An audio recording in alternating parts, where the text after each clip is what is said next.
like, komen, dan subscribe channel ini agar Aksi Mania lebih banyak mengetahui program atau informasi lain yang kami berikan.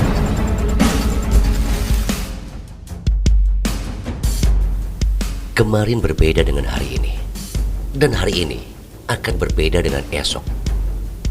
Ya, mungkin seperti itulah jalan hidup seseorang yang harus dijalani. Tak ada niatan untuk menjadi seorang wakil rakyat untuk duduk di kursi DPR. Namun, berkat dedikasi kerja dan kepercayaan yang diberikan, menjadi tolak ukur seorang Deddy Rustandi untuk loyal pada partai dan masyarakat yang telah memilihnya.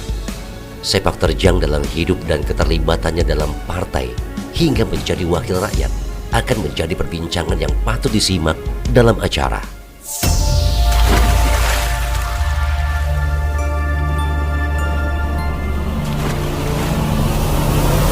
Di telinga, dekat di hati. Aksi Mania kembali lagi di Aksi Radio Channel. Bersama saya Muhammad Azmi, kita akan bincang-bincang santai di ruang kerja. Kali ini di studio sudah hadir bintang tamu yang sudah saya anggap CS lah pokoknya, CS kakanda saya. Selamat datang di studio Kang Deddy Rustandi, anggota DPRD Kabupaten Karawang dari Partai Persatuan Pembangunan D3 yang punya Ka'bah. Iya. Gimana? Sehat kah? Alhamdulillah. Saya itu saking dekatnya sama Kang Deddy, biasanya kalau tim ngabarin kita podcast sama ini, saya langsung cari referensi ya. Di Google. Kalau sama Kang Deddy saya udah nggak harus cari referensi lagi. Mudah-mudahan baik-baik nih referensinya. Gimana aktivitas sebagai seorang legislator? Ya, alhamdulillah lancar.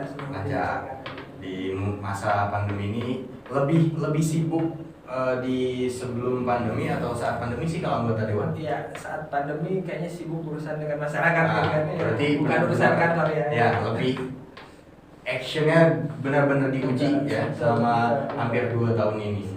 Bener nggak sih apa anggota dewan tuh benar-benar mewakili rakyat tuh diujinya sekarang ya? Dan mudah-mudahan Kang Deddy adalah salah satu anggota dewan yang lulus ujian ini ya. Amin. Nah, Kang Deddy selain sebagai seorang politisi juga pengusaha, betul ya? Siap. Punya pengusaha apa aja? Pokok kecil-kecilan lah. Kecil-kecilan. Kecil-kecilan. Kalau pedagang kecil-kecilan atau nggak pakai menu? Iya, UMKM. Jadi punya usaha di bidang kuliner ya Kang ya? Repot nggak bagi-bagi tugasnya? Ya, kita kan punya pendamping ya.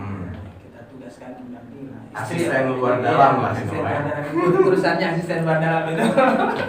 Tinggal kita monitoring aja ya. Nah, Kang Deddy kan sebagai salah satu, mungkin kalau saya lihat salah satu anggota DPRD yang senior ya kalau di periode ini kan. Periode kedua lah. Periode kedua ini ada juga banyak yang teman-teman sudah periode ya, 3 keempat kan. Maksudnya periode sekarang tuh lebih banyak yang baru ya, Ya. banyak wajah-wajah baru. Nah, sebagai seorang senior di legislatif, ada nggak sih perbedaan antara dulu periode pertama sama periode sekarang? Ya. Dalam arti kerja-kerja legislator para anggota dewan ini ada nggak sih perubahan? Kayaknya kalau sebagian orang kan melihat kayaknya kalau dewan yang dulu perasaan gini deh, sekarang kok agak gini. Iya. Betul. Ya, memang kadang-kadang kita juga jadi pembicaraan publik gitu. Ya. Dibanding-bandingkan lah. Ya. Dulu dewannya begini, sekarang dewannya begini. Nah. Ya memang kan dari masa ke masa beda persoalan, gitu kan, beda regulasi, beda orang, gitu kan. Tapi secara kesemangatan muda lebih kepada teman-teman DPR hari ini. Jadi mungkin memang perbedaannya kalau dulu kan belum ramai sosial media ya. Jadi permasalahan, action dari anggota dewan seperti apapun belum terlalu terpublish, nggak kayak sekarang salah dikit pasti kan muncul kan. Salah dikit lalu bisa jatuh. Nah, sampai sekarang pertama kali berkarir di dunia politik memang sudah memilih P3. Ya, memang basic keluarga besar, keluarga hijau lah ya. Keluarga hijau. Repot kalau udah bicara keluarga. Nah ini Jadi jangan sampai dibelah nih. Kalau Oke. dibelah nanti keluarnya hijau juga nanti. Ya alhamdulillah diistiqomahkan kan di hijau, di pilihannya memang di Ka'bah ya, masihlah keluarga besar, teman-teman juga ya yang support di wilayah ini lah gitu. Nah, dengan apa ya, spirit Kang Dedi yang masih spiritnya milenial lah, spiritnya anak muda, nggak mau pindah ke partai yang lebih Ya. milenial. Nah justru hari ini Ka'bah itu bisa dikatakan lebih milenial daripada milenial partai yang hari ini ada. Kenapa bisa begitu? Nah, kita memang hari ini konsep pengelolaan partai ya, konsep pengelolaan partai pasca muktamar terakhir itu, dan alhamdulillah hari ini kita didampingi oleh senior kita di konsultan politik gitu ya, Kang F. Saifullah Fatah. Nah, maka memang kolaborasi antara milenial ketokohan itu digabung menjadi sebuah kekuatan partai gitu. Jadi tidak terbelenggu dalam kondisi yang apa ya, romantisme masa lalu lah. Tidak sarungan lah gitu. Kalau dulu kan, termasuk saya masih kecil juga kayaknya P3 abis lah, ya kan? Hijau royo-royo tuh, semua hijau. Cuma makin sini kan makin tergeser karena banyak partai-partai yang coba berinovasi termasuk juga partai baru. Beda dengan P3 mungkin yang maaf agak apa ya, agak belakangan nih untuk memodifikasi partainya. Tapi sekarang udah mulai ya. Termasuk juga apa ulang tahun ya, kalau nggak salah ya. Ya, ulang tahun itu kita di 5 Februari sih, 5 Februari ulang tahun partai kita. Nah, hari ini memang momentumnya seluruh Indonesia itu merestrukturisasi ya. Merestrukturisasi di semua tingkatan cabang. Insya Allah nanti kita di Kabupaten Karawang juga akan dilaksanakan di tahun ini. Dan memang Nah, situlah nanti kita starting awal bagaimana melakukan pola-pola politik yang kekinian lah gitu. Saya juga belum punya KTA partai mana-mana. Siap. Nanti kita ngobrol di belakang. Khusus buat Kang Azmi. Terus sebagai seorang anggota dewan yang dari partai yang partai yang punya kursi sedikit, berapa sih kursinya sekarang? Alhamdulillah kita punya kursi 1. Punya kursi 1. Iya. Pemegang tahta tunggal berarti ya. Siap. Ya di semua urusan kita yang menyelesaikan. Kalau lagi kumpul 50 anggota dewan nih di DPRD sebagai anggota dewan dari partai yang hanya punya 1 kursi, minder nggak sih? Ya kalau sudah di DPRD ya semua kita duduk bersama, semua kita berbicara sesuai dengan tugas dan fungsi, sesuai dengan alat kelengkapan gitu kan. Ya kita sama-sama lah, so kita nggak lihat itu kursinya berapa gitu kan. Semua dalam proses itunya ya sama-sama. Cuman memang dalam proses pengambilan keputusan saja kan gitu ya. Aduh, Nah, kita apa gimana tuh sih? saya mau apa ya, jangan mau seidealis apapun ya tetap aja itu percuma kayaknya. Jadi satu-satunya cara ya harus nambah kursi. Jadi Kang Azmi nanti kita buat Siap.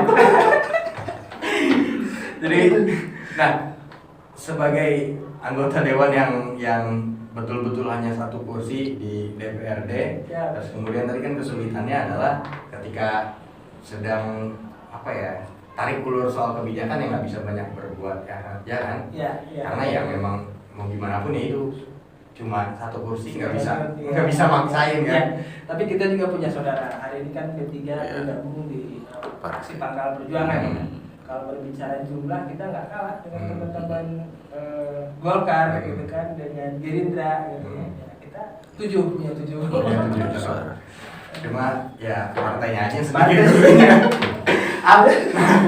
Terus Kang Denus termotivasi nggak sih? Maksudnya Ya.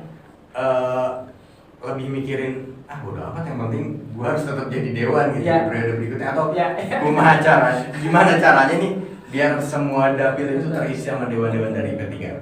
Justru itu saya dengan semakin hari tadinya kita di periode pertama 2 gitu kan, sekarang 1, cek Sundana mengaruh mas. Jadi memang ke depan ya punya cita-cita lah gitu ya. Ya mudah-mudahan P3 tetap 1 tetapi di setiap dapil Oh, kira-kira gitu ya, lah. minimal satu ya. Iya.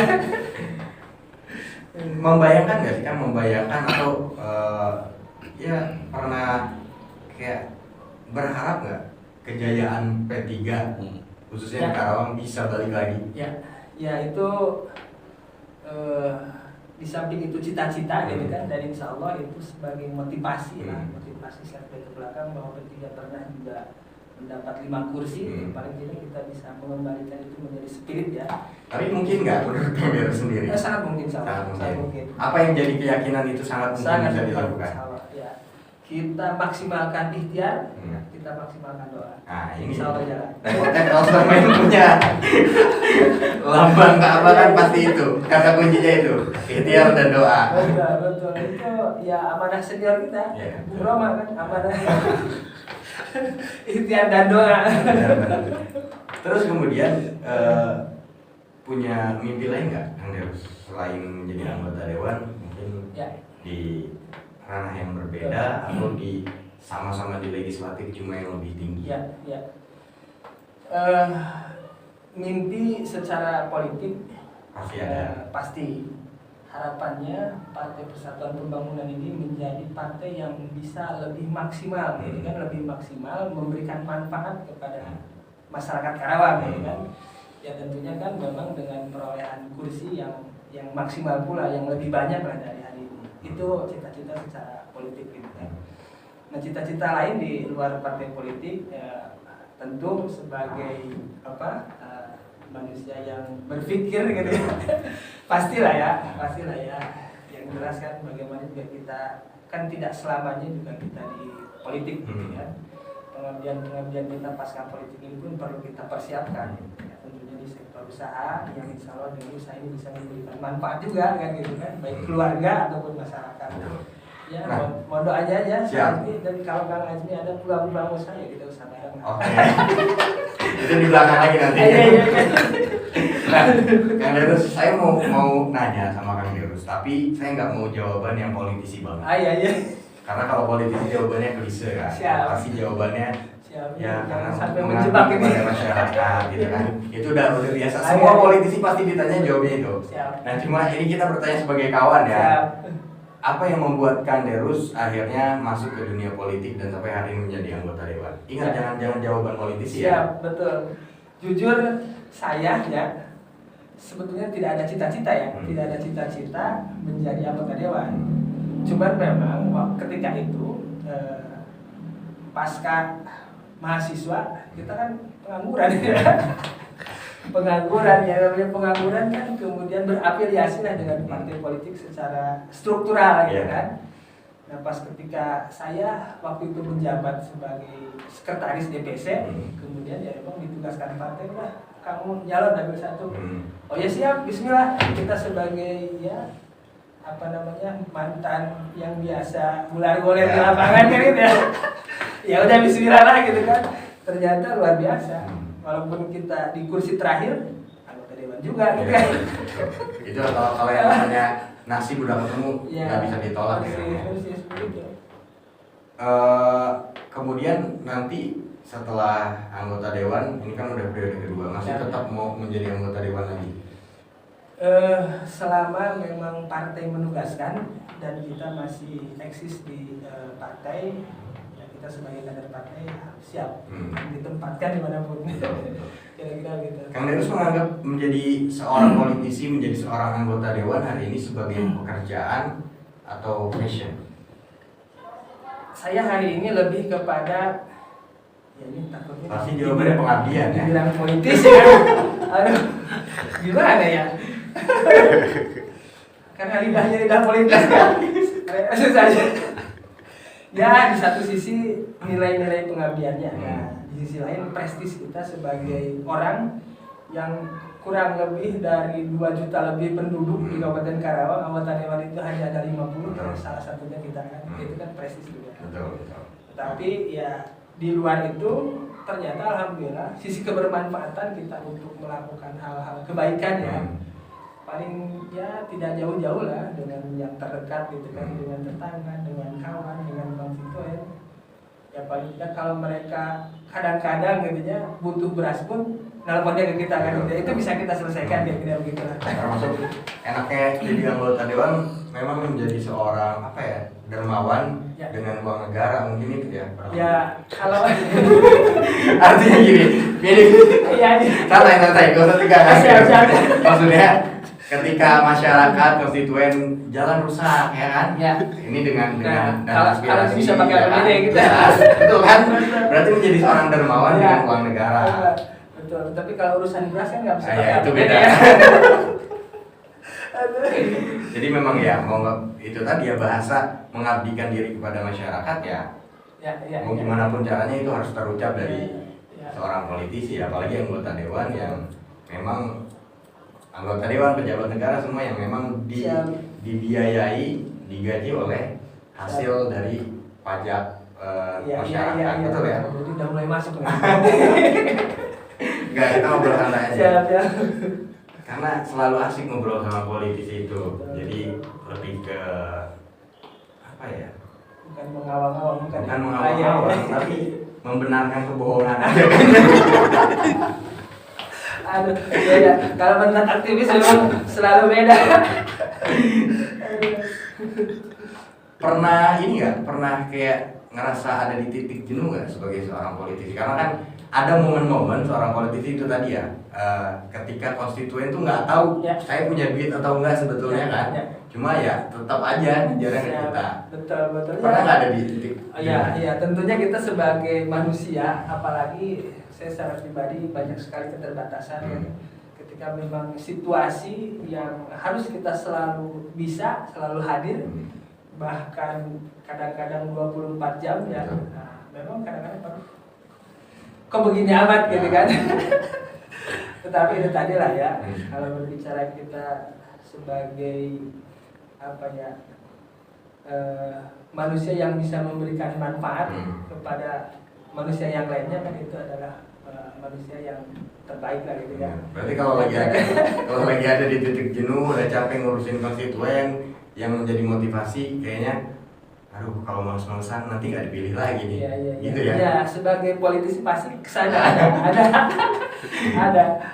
Kan kalau berbicara politik ini kan berbicara investasi gitu. Betul. Investasinya investasi sosial, investasi politik. Nah, ketika investasi itu, apalagi berbicara publik hari ini ya, kita setiap hari selalu hadir, selalu ada. Pas satu waktu saja kita tidak bisa hadir di situ, wah itu kan Langsung blacklist ya. habis langsung.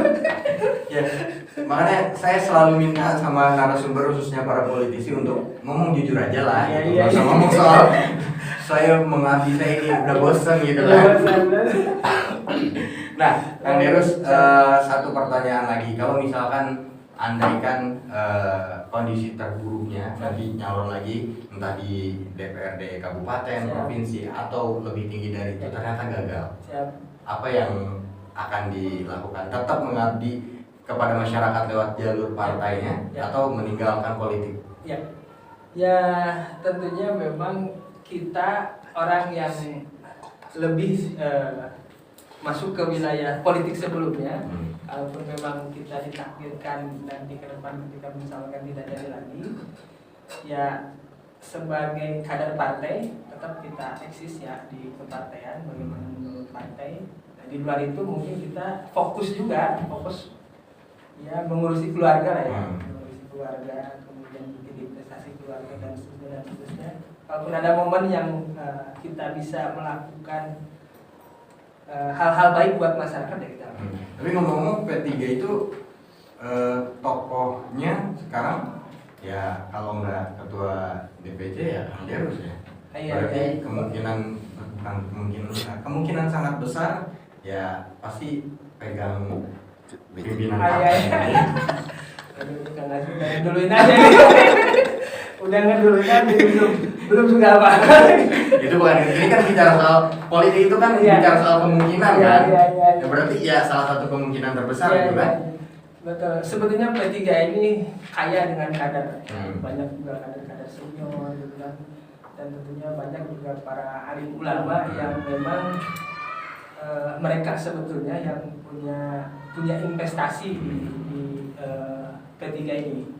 Tetapi kalaupun memang partai misalkan menugaskan sebagai kader kita untuk bisa mengabdikan gitu kan, ya kita siap lah. Jadi kalau partai menugaskan ya mau nggak mau harus siap. Harus siap. Kalau nggak ditugaskan gimana caranya dapat tugas? Iya, itu Kang Azmi. Udah langsung Sekarang di komisi 2 itu soal pertanian, perekonomian, pajak, gitu kan, semua yang ada keterkaitan dengan PAD itu masuk ke kami di komisi. Gudangnya uang berarti di komisi 2 ya. Betul, kita yang harus memaksimalkan, ya harus memacu lah ya, memacu teman-teman eksekutif dari potensi PAD. Ngurusin uang tuh paling capek kerjanya dan paling gede dapat cipratannya berarti. Itu menurut Kang Azmi. Bercanda, kalau itu bercanda. Nah, saya tertarik sama yang lebih tertarik sama yang urusan pertanian itu. Nah, termasuk sebetulnya koperasi UMKM juga masuk ke tanah kita, termasuk ekraf dan lain sebagainya itu. Dan itu memang salah satu hal yang secara nasional, bukan di Karawang, secara nasional sedang sangat digalakan sekali oleh pemerintah. Nah, sebelum itu saya mau tanya soal pertanian dulu. Kan katanya Karawang ini lumbung padi, terus kata banyak aktivis, terus juga masyarakat yang menilai bahwa itu sudah tergerus. Nah, menurut data betul nggak seperti itu kalau yang diamati oleh legislatif? Siap. Saya hari ini 2 periode menjadi anggota DPRD. Sebelumnya saya memang di Komisi 3, tidak di Komisi 2. Di periode ini saya baru di Komisi 2. Nah, memang berdasarkan hasil progres perkembangan regulasi ya kita di Kabupaten Karawang, hari ini kita sudah punya perda terkait dengan LP2B, lahan pertanian pangan berkelanjutan. Dan ini memang menjadi salah satu unggulan kita di Kabupaten Karawang, bahwa pertanian di Kabupaten Karawang akan tetap kita pertahankan. Nah, dalam regulasi itu kita tetapkan kurang lebih ada 86.000 hektar. Nah, itu tidak bisa diapa-apain tuh. Tetap harus menjadi sawah dengan lahan cadangan kurang lebih ada 10.000. Tidak bisa berubah menjadi apa-apa kecuali perdanya direvisi. Itu kan tergantung konsistensi para pemangku hajat itu kan sebetulnya, Pak. Itu lagu lama lah. Terus kemudian soal UMKM itu tadi. Karawang sendiri, kalau saya memperhatikan ya, geliatnya luar biasa sebetulnya para pelaku UMKM. Cuma sejauh ini saya nggak tahu support dari pemerintah seperti apa. Ya. Memang bukan hanya potensi ya, data kita para pelaku UMKM, karena memang kita ini daerah urban gitu ya, banyak sekali para masyarakat yang juga berdatangan ke Kabupaten Karawang itu tidak bekerja di pabrik, tapi mereka khusus melakukan usaha-usaha UMKM gitu kan. Dan ini memang potensinya luar biasa. Dan hari ini mereka sudah berKTP Kabupaten Karawang. Berarti kan memang itu menjadi tanggung jawab pemerintah Kabupaten Karawang. Nah, memang kehadiran pemerintah daerah di sektor UMKM ini saya pikir memang harus terus kita maksimalkan ya. Bukan tidak ada, belum maksimal lah. Contoh kecil saja, pendamping UMKM kita ya, se-Kabupaten Karawang itu terakhir kemarin saya punya data itu hanya 4 orang. Satu kabupaten. Berarti lebih luar biasa dari anggota dewan. Begitu. Luar biasa ini, sementara potensi UMKM, pelaku UMKM gitu kan, wah, di Kabupaten Karawang ini luar biasa. Jangankan kita bisa memberikan bantuan gitu kan, memberikan informasi aja kaitan dengan persoalan UMKM, ini kan dengan 4 orang ini berat banget. Maka memang saya pernah mengusulkan paling tidak para pendamping UMKM ini setiap kecamatan 1 lah. Jadi dalam setiap mingguan di tingkat kecamatan itu paling tidak bisa memberikan informasi, memberikan edukasi, bahkan bisa menyerap aspirasi kan gitu. Nah, cuma kendalanya yang saya tahu itu kan agak jelimetnya gini. UMKM ini kan masyarakat yang mungkin banyaknya nggak paham soal regulasi, soal Betul. kerja formal ya kan, Betul. sehingga menciptakan dengan keahliannya menciptakan produk, Betul. entah makanan atau apapun itu Ya. yang dia jual. Nah, butuh butuh support dari pemerintah berupa dana. Sedangkan pemerintah nggak bisa kan ngeluarin dana Ya. kalau nggak ada legalitas formal dan lain Ya. sebagainya. Nah itu gimana sih sebenarnya yang bisa mengatur Ya. itu? Nah sebetulnya persoalan UMKM itu bukan hanya persoalan bantuan dana ya, bantuan dana. Justru mereka itu lebih kepada memerlukan edukasi. Edukasi terkait dengan manajemen usaha, gitu kan, terkait dengan manajemen keuangan. Nah kadang-kadang mereka itu di pelaku UMKM itu antara hasil usaha dengan dapur ngahiji kan gitu ya. Nah, jadi kasedot ke dapur kan gitu. Nah sebetulnya yang mereka sangat perlukan itu edukasi di sektor itu. Nah kalau sudah itu matang baru mereka terkait dengan persoalan anggaran, gitu kan, modal. Dan ini sebetulnya bisa kita akses, ya, bisa kita akses melalui perbankan lah ya, perbankan. Tinggal pemerintah daerah MOU lah ya, Betul, MOU dengan perbankan mana gitu kan, pemerintah ataupun swasta, bagaimana juga bisa memaksimalkan bantuan pada masyarakat para pelaku UMKM, kira-kira gitu. Iya, makanya saya kadang suka mikir gini, uang pemerintah ini kan banyak gitu, Ya, uang ya. negara yang ada di APBD itu kan banyak. Terus, Berapa persen sih paling yang digunakan untuk mengedukasi para pelaku UMKM ya kan, untuk mendatangkan para ya minimal para pelaku usaha yang sudah sangat profesional ke Karawang memberikan edukasi, apalagi sekarang musim lagi di masa era digitalisasi ya kan, bisa dilakukan secara digital. Terus juga kemudian bisa menganggarkan, saya nggak tahu anggarannya atau nggak, bisa menganggarkan khusus untuk penambahan modal dengan cara-cara yang lebih yang lebih mudah diakses sama mereka yang tidak paham itu. Ya, betul. Nah, ada nggak regulasi yang sudah mengatur? Terkait dengan regulasi kita penyelenggaraan khusus untuk UMKM, memang kita belum ada. Tetapi hari ini kami di Komisi 2 sudah menginisiasi regulasi. Bahkan ini lebih luas lagi. Sebetulnya UMKM itu adalah salah satu sektor ya, salah satu bidang daripada ekonomi kreatif. Nah, insya Allah kita sudah usulkan ke Bapemperda, bahkan sudah masuk di Propemperda hari ini. Kita punya perda tentang ekonomi kreatif. Ya, mudah-mudahan ini bukan hanya sektor UMKM saja yang kita atur ya, tetapi sektor budaya juga termasuk ke UMKM. Ya. Digitalisasi marketing juga masuk ke dalam sektor ekonomi kreatif. Kurang lebih ada 17 subsektor. 17 subsektor yang ekonomi nanti kreatif gitu. akan dilindungi oleh undang-undang, oleh perda ya. Dan harapannya bukan hanya memberikan edukasi, bukan hanya memberikan motivasi, tetapi sektor-sektor lain, potensi lain yang memang bisa mensupport, bahkan bisa menjadi market para pelaku ekraf itu. Ini harus kita tekankan dan kita memaksimalkan potensi yang ada di Karawang. Gitu. Contoh kecil, kita punya kawasan industri ya yang cukup luar biasa. Dan barangkali mereka setiap harinya kan urusan untuk rapat snack aja begitu ya, nggak usah beli ke Jakarta ya, gitu ya. Itu yang terpenting juga para apa ya? pelaku UMKM kita yang bikin apa gitu ya, makanan khas Karawang, mereka harus ambil. Media promosi, terus kemudian akses distribusi penjualan itu juga harus diperhatikan banget. Makanya kadang saya suka gerahnya gini ya. Iya.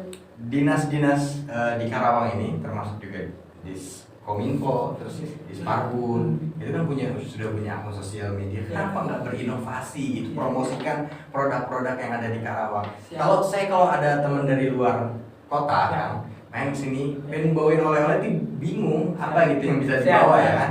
Berarti ini perintah Kang Aziz ke saya nih buat ngomong saya sama teman-teman. Yang paling melekat di Karawang itu cuma goyang Karawang aja kan. Yang lainnya masih banyak, termasuk orang Karawang sendiri juga nggak tahu. Kayaknya itu udah mendunia. Mendunia. Luar biasa. Siap, memang itu tugas ya, bagian daripada tugas kita yang harus kita maksimalkan dan kita sinergikan semua dengan semua teman-teman eksekutif ya. Oke. Kang Derus, terima kasih banyak sudah mampir ke studio. Mudah-mudahan apa yang kita bicarakan ini ada manfaatnya. Amin. Baik secara motivasi untuk para penonton maupun ada hal yang bisa dibawa ke meja-meja rapat dewan. Amin, amin ya. Terutama tadi tuh ada beberapa pesan secara langsung sebetulnya ke saya buat nanti apa yang harus saya lakukan nanti. Mengingatkan. Sekali lagi makasih banyak, sukses terus Kang Derus dan tetap menjadi politisi yang jujur. Amin. Nggak usah. Nggak usah jadi politisi munafik lah ya. Dan Arsimania, itu obrolan saya dengan Kang Derus. Terima kasih banyak sudah menyaksikan tayangan ini. Dan jangan lupa subscribe channel kami, like, dan share video ini sebanyak-banyaknya. Saya Muhammad Azmi undur diri. Terima kasih dan sampai jumpa. Radio siaran sosial dan niaga, akrab di telinga, dekat di hati.